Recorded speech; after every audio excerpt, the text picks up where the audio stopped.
Pemirsa, tawuran pemuda di Medan Labuhan, Sumatera Utara kembali pecah Kamis dini hari. Aksi tawuran dipicu dendam lama karena salah satu pelaku tawuran dikeroyok warga.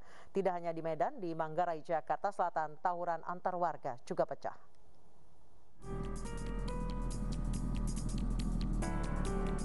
Kawasan Bom Lama dan lingkungan 23 Labuhan Batu, Sumatera Utara kembali menjadi medan tawuran antar warga. Tawuran ini merupakan kejadian yang berulang, diduga akibat adanya dendam antar kedua kubu warga. Tawuran mereda setelah polisi dari Polsek Medan Labuhan datang untuk melerai. Selain menyebabkan kemacetan, tawuran juga merusak rumah warga dan melukai kaki seorang ibu karena terkena lemparan batu. Ya waktu pertama itu cuma batu semua, nggak ada bawa apa-apa memang. Batu aja. Ini ada kaitannya dengan siapa kemarin yang di amuk masa itu, Bang? Mau jadi dia juga di belakang. Tadi karena dia bilang aku masih hidup, kata dia.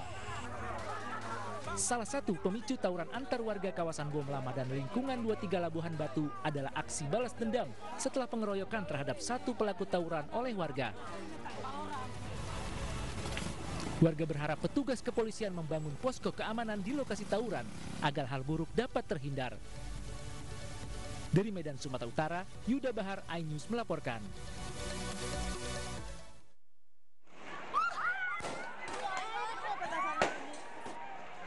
Dua kelompok warga terlibat saling serang menggunakan petasan dan batu di perlintasan kereta api Manggarai, Tebet, Jakarta Selatan, Rabu malam. Menurut saksi mata, peristiwa terjadi saat salah satu kelompok warga secara tiba-tiba menyerang warga lainnya menggunakan petasan hingga terjadilah bentrok antara kedua kelompok. Polisi yang tiba di lokasi berupaya membubarkan kedua kelompok warga dengan melepaskan tembakan gas air mata.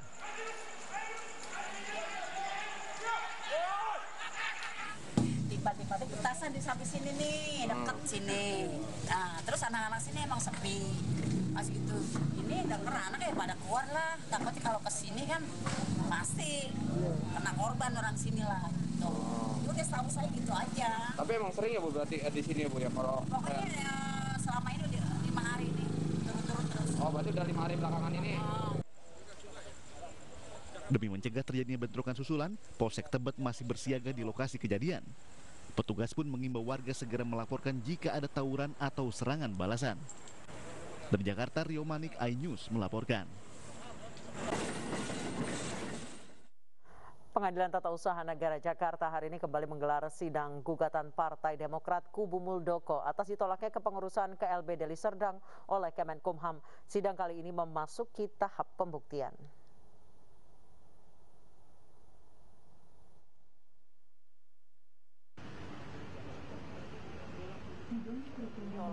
Usahan KLB Deli Serdang oleh Kemenkumham memasuki tahap pembuktian di PT UN Jakarta.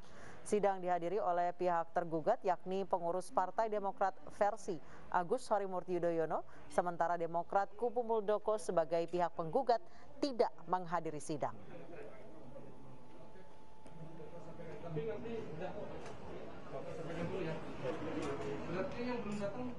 Menggugat keputusan Menkumham yang kemarin menolak untuk mengesahkan KLB ilegal Deli Serdang.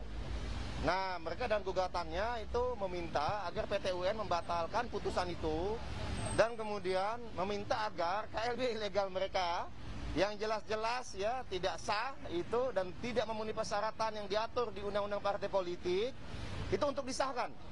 Jadi kan ini suatu pelecehan sebenarnya terhadap Sebuah kapal tongkang di Rokan Hilir Riau menghantam tiang jembatan hingga terguncang kuat. Jembatan yang menjadi akses utama warga tersebut tidak dapat dilewati kendaraan berat karena rusak parah.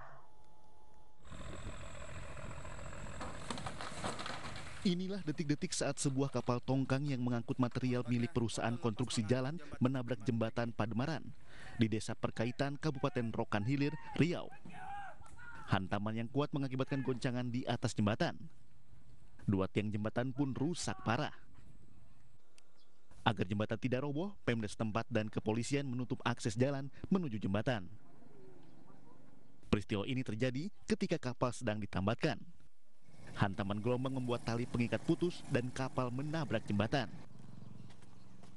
Pasca terjadinya ponton yang terlepas dari ikatan pada saat kerja kegiatan perbaikan jalan atau peningkatan jalan. Itu ada beberapa kerusakan yang saat ini lagi diteliti dari Pemda dan dari konsultan perencanaan yang dulu membuat.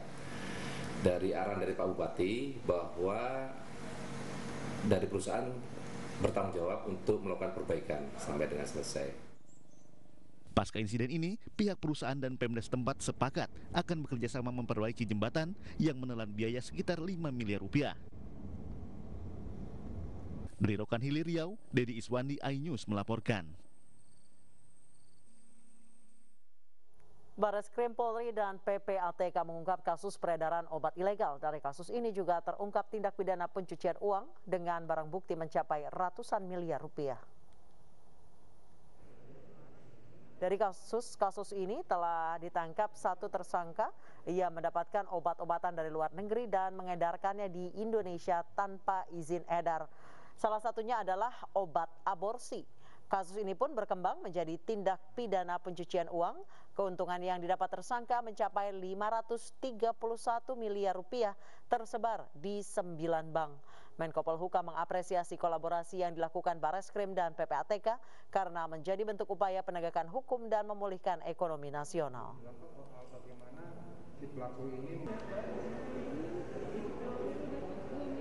Pengungkapan tindak pidana pencucian uang ini merupakan bagian dari komitmen pemerintah dalam penegakan hukum.